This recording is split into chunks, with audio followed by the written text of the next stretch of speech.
నమస్కారం. చాలా సంతోషం ఈరోజు చేగు విద్యాలయం 32 వార్షికోత్సవానికి మేము పాల్గొనడం.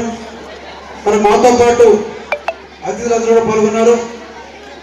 ముఖ్యంగా మరి ఈ విద్యాలయ ప్రెసిడెంట్ మా మామయ్య తాడిపల్లి సోమేశ్వరరావు గారు, సెక్రటరీ మా మామయ్య కొత్తమాస్ మల్లికార్జున గారు, అదేవిధంగా మీ అందరికీ గౌరవమైనటువంటి ప్రిన్సిపల్ ఆర్ నరసింహరావు గారు, నాతో పాటు చీఫ్ గెస్ట్గా వచ్చేసినటువంటి మున్సిపల్ చైర్మన్ ఇప్పుడే మన రాఘవేంద్ర గారికి, అదేవిధంగా పెద్దల పల్లెల గాంధీ గారు, పండుగ జగన్మోహన్ రావు గారు, పెరుగుంట రాజీవ్ గారు, చౌడపు రమేష్ గారు, కుంకుమల్లి శేఖర్ గారు, రంగాపు నరసింహరావు గారు, అదేవిధంగా మా చెల్లి కొత్తమాసు దమయంతి, వాళ్ళ పుత్రుడు కృష్ణ, అందరికి కూడా మీరు పేరు పేరున హృదయపూర్వక నమస్కారం తెలియజేస్తూ, నిజంగా చేగు విద్యాలయం పిల్లలకి ఏం చెప్పాలనేది ఎవరికి ఏమి తెలియదు. ఎందుకంటే సామాన్యంగా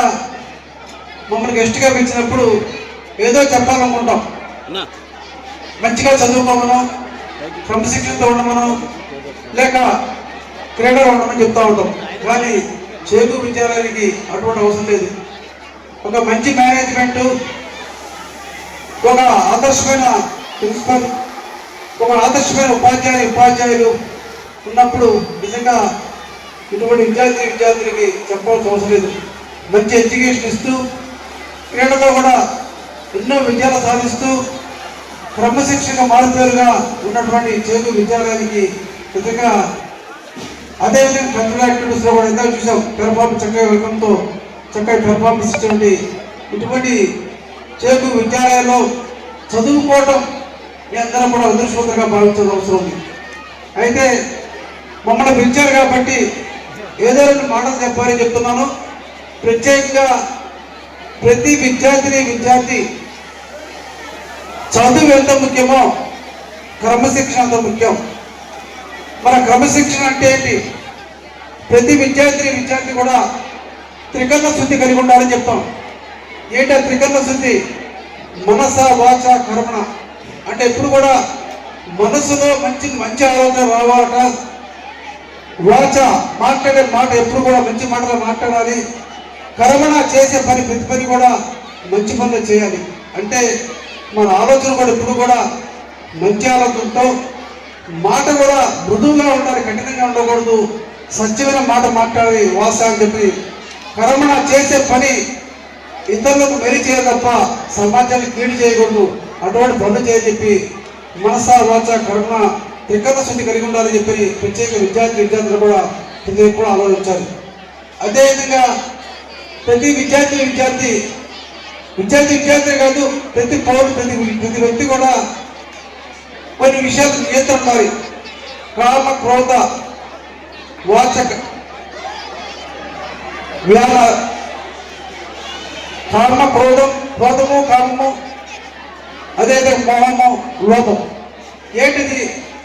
కామం అంటే అవసరం లేని కోరికలు ఉంటాం, ఆ కోరిక నియంత్రించుకుంటే చాలా వరకు సక్సెస్ అవుతాం. క్రోధం ఎప్పుడైనా సరే, కోపం ఏమాత్రం ఉండకూడదు. ఎందుకంటే ఎవరు కొన్ని మాటన్నా, తల్లిదండ్రుల మాటన్నా, స్నేహితుల మాటన్నా, ఎవరైనా పెద్దవాళ్ళు మనం మందరించినా సరే ఏమాత్రం కోపం రాకుండా నియంత్రించుకోవాలి చెప్పి కామ క్రోధం నియంత్రించుకోవాలని చెప్తాం. అదేవిధంగా లోభం. ఎప్పుడు కూడా మనం లోభం అంటే మీకు ఏ విధంగా చెప్పాలి? అన్నీ నాకే కావాలి, ఎంత డబ్బు సంపాదించాలి, ఏదన్నా నాకే కావాలి, ఏదన్నా నాకే పేరు రావాలని చెప్తుంటాం. అది లోభం. ఫర్ ఎగ్జాంపుల్ చిన్నపిల్లలు చెప్పాలంటే, అమ్మ క్యారేజీ బాక్స్లో 4 స్వీట్ వస్తాయి, ఆ స్వీట్ చాలా బాగుంటుంది, పక్కవాడు పెడితే ఏమాత్రం ఇష్టపడం, కానీ పక్కవాడు పెడితే తీసుకొని చూస్తాం. అది లోపం, దాన్ని లోపి అంటాం. అటువంటి లోప బుద్ధి కూడా చిన్నప్పటి నుంచి ఉండకూడదు. అదేవిధంగా మోహం. ఏ విషయంలో కూడా ఎప్పుడు కూడా అదే విధంగా, ఒకసారి నేను చెప్పేది, ఎప్పుడు కూడా ఫోన్ చూడటం, వాట్సాప్ చూడటం, ఫేస్బుక్ చూడటం, ఏ పిచ్చి పెడితే ఆ పిచ్చి దేనికైనా సరే మొత్తం మాత్రం పోతుంటారు తప్ప విపరీత ఫోన్ ఉండకూడదు. అటువంటి మోహం ఈ 4 నియంత్రించుకుంటే జీవితంలో సక్సెస్ చేయటం అని చెప్పి చాలా మంది పెద్దలు చెప్తూ ఉంటారు. అదేవిధంగా పిల్లలందరూ కూడా మీ యొక్క స్కూల్ ఏదైతే టైం టేబుల్ మెయింటైన్ చేస్తూ ఉంటాం.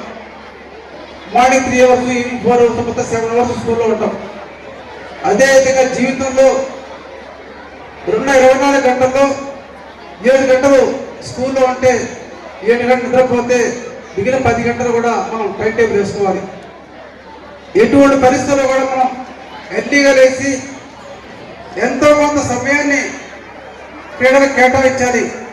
యోగా చేస్తామా, సూర్య నమస్కారం చేస్తారా, వాకింగ్ చేస్తారా, గేమ్స్ ఆడతారా, ఎంతో కొంత సమయం ప్రతిరోజు కూడా 1 గంట వ్యాయామానికి కేటాయించాలి. అదేవిధంగా ప్రతిరోజు దినపత్రిక న్యూస్ పేపర్ చదువుకోవాలి. సమాజంలో ఏమి జరుగుతుంది, దేశంలో ఏమి జరుగుతుంది, అంతర్జాతీయ విషయాలు ఏమిటి, అప్డేట్ సైన్స్ ఏమిటి, అన్ని విషయాలు కూడా సమాజ అవగాహన కూడా తప్పకుండా ప్రతి ఒక్క విద్యార్థినికి అవసరం ఉండాలి. అదేవిధంగా తీసుకునే ఆహారం కావచ్చు, ఏదో రుచిగా ఉన్నాయని చెప్పని ఎటువంటి ఆహారం కాకుండా పౌష్టికమైన ఆహారం తీసుకుంటూ ఎప్పుడు కూడా పెద్దవాళ్ళు గౌరవిస్తూ మనలో ఒక దయాగుణం ఉండాలి, దేశభక్తి దైవభక్తి మనలో ఉండాలి, సేవా దృక్పథం ఉండాలని చెప్పి చెప్తా ఉంటాం. ఎప్పుడు కూడా దయ అంటే ఏదో మనం పోతా ఉంటాం, ఎవరికి ప్రమాదం యాక్సిడెంట్ జరుగుతుంది, మన వాడు కాదురా అని చెప్పి కాకుండా ఆగి ఏం జరిగింది చెప్పి వీలైతే సహాయం చేయాలి. అటువంటి కర్ణం మనలో ఉండాలి. అదేవిధంగా ఎప్పుడు కూడా మనం ఇతరులను విమర్శిస్తూ కాకుండా ఇతరుల్లో మంచితనం ఏమన్నా తెలుసుకొని మనం కూడా మంచివాడుగా పేరు తెచ్చుకునే విధంగా ఉండాలని చెప్పి ప్రత్యేకంగా తల్లిదండ్రులు కూడా, ఎందుకంటే ఎక్కువ మంది పిల్లల మీద తల్లిదండ్రులకు ఇన్ఫ్లుయెన్స్ ఎక్కువ ఉంటుంది. ఎందుకంటే స్కూల్లో లెసన్ కూడా చెప్తారు, కానీ ఇంటికాడ పెద్దలు ఏం చేస్తున్నారో అదే ఆలోచన అదే ప్రవర్తన పిల్లల మీద తప్పకుండా ఇన్ఫ్లుయెన్స్ అయింది. మనం ఏ విధంగా ప్రవర్తిస్తామో, ఏ విధంగా ఆలోచిస్తామో, మనం చేసే పని మన యొక్క చిన్నాల మీద ఇన్ఫ్లుయెన్స్ అయింది. కాబట్టి తప్పకుండా తల్లిదండ్రులు వాళ్ళ పిల్లల చదువుతో పాటు క్రమశిక్షణ నేర్పడంలో మొదటి గురువులుగా ఉండాలని చెప్పి తల్లిదండ్రులు అందరూ కూడా మన పిల్లలు బాగా చదువుకోవాలి, మంచి ర్యాంకులు రావాలి, మంచి ఉద్యోగం సాధించాలని చెప్పి అంటాం. దాంతోపాటు సమాజం మేలయ్యేటువంటి పౌరులుగా తీర్చిదిద్దాలని చెప్పి ప్రతి ఒక్క తల్లిదండ్రుల ఆలోచన రావాలని చెప్పి కోరుతూ చేకు విద్యాలయం ఏర్పరిచి వచ్చిన విద్యార్థులందరూ కూడా మరొకసారి శుభాశీస్సులు తెలియజేస్తూ మేనేజ్మెంట్కి అదేవిధంగా తల్లిదండ్రులందరూ కూడా పేరు నమస్కారం తెలియజేస్తారని తీసుకోవాలి. జై